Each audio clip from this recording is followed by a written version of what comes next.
معجم کبیر لطبرانی میں حضرت کعب بن عجرہ رضی اللہ تعالی عنہ کی روایت ہے کہ ایک مرتبہ ہم آپ صلی اللہ علیہ وسلم کی مجلس میں بیٹھے ہوئے تھے، ہمارے سامنے سے ایک ہٹا کٹا صحت مند جوان آلات کسب وغیرہ لے کر کہیں جا رہا تھا، کھیتی باڑی یا کاروبار کرنے کے لیے آلات لے کر جا رہا ہے۔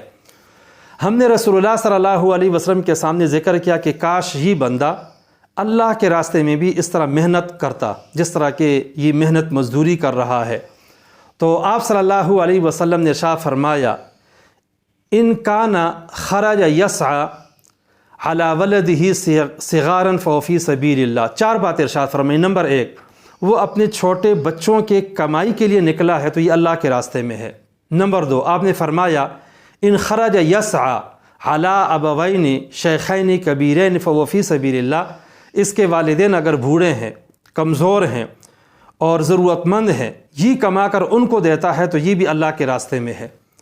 نمبر 3، آپ نے ارشاد فرمایا یسعى علی نفسہ، اپنے لیے کماتا ہے اور اپنے آپ کو سوال اور بھیک سے بچاتا ہے، اس لیے کما رہا ہے، فهو فی سبیل اللہ، تو پھر بھی یہ اللہ تعالیٰ کے راستے میں ہے۔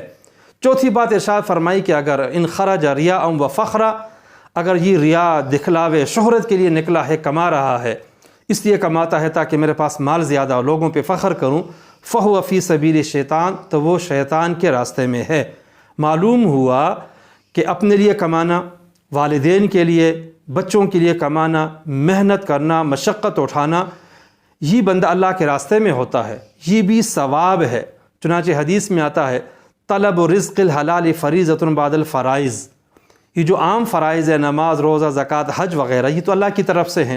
ان فرائض کے بعد طلب رزق حلال تلاش کرنا، محنت کرنا، یہ بھی مسلمان کی ذمہ داری ہے اور فرائض میں سے ایک فریضہ ہے۔